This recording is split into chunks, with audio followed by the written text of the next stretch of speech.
This is National Native News. I'm Antonia Gonzalez. The father of Emily Pike has filed a civil lawsuit against the Mesa Group home that had the San Carlos Apache teen in its custody before she went missing and was murdered in Arizona. KJZZ's Gabriel Pietrorazio has details. The 7-page complaint alleges Sacred Journey Inc. group home staff were negligent in failing to keep Emily in their care, blaming them for her, quote, wrongful death. If they had kept her safe, would this have happened? We don't know. Olivia Lemaraco is with the Phillips Law Group. The Department of Child Safety found back in April a few deficiencies, but once the facility corrected them, no further action was taken. Their investigation came too late, unfortunately, for Emily. I know they've made small changes, but it doesn't change the facts of what happened.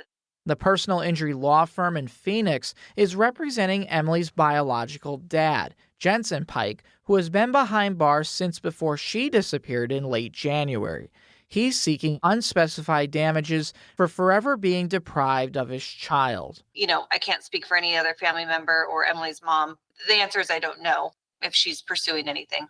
Sacred Journey Inc. did not respond for comment, but has 20 days to reply to his complaint that also looks to recoup funeral and burial costs. The San Carlos Apache tribe provided at least $5,000 for Emily's funeral, but that didn't cover everything. Emily's remains were found in garbage bags back in February along an Arizona highway, over 100 miles away from where she was last seen at the group home. For National Native News, I'm Gabriel Pietrorazio. Billings, Montana hosted its second annual Missing and Murdered Indigenous Peoples Vigil and Community Meal to honor loved ones and rally around justice and healing. Yellowstone Public Radio's Kayla DeRoche has more.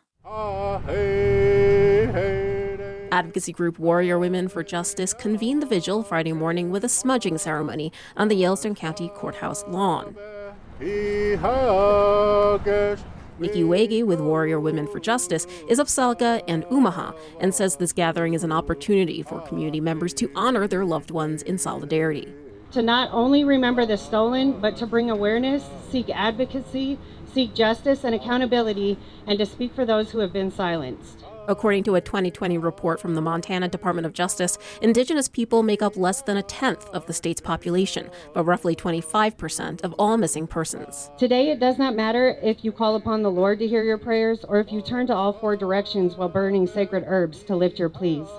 What matters today is standing together as one to roll away the stone that's blocking the government and the media and our own families and communities from acting. We stand together to give life to hope. After speeches and reading a list of the missing and murdered, attendees share a meal, stories, and healing crafts like painting and weaving. Wege says Warrior Women for Justice will roll out a series of recordings from the event to highlight some of those stories. For National Native News, I'm Kayla DeRoche.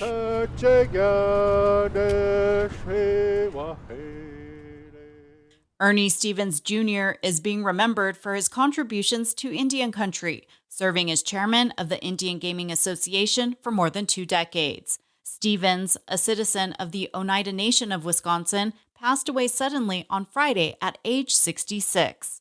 The Indian Gaming Association says Stevens was a strong advocate for Native rights, and his legacy includes a record of policy victories and economic achievements in Indian gaming. I'm Antonia Gonzalez.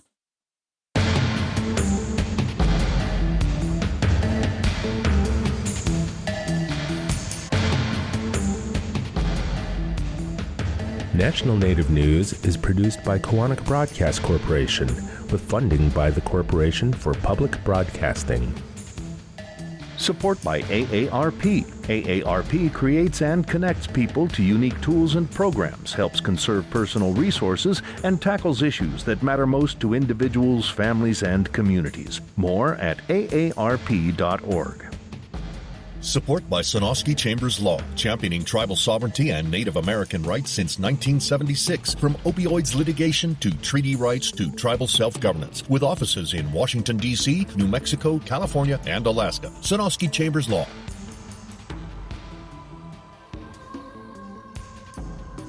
Native Voice One, the Native American Radio Network.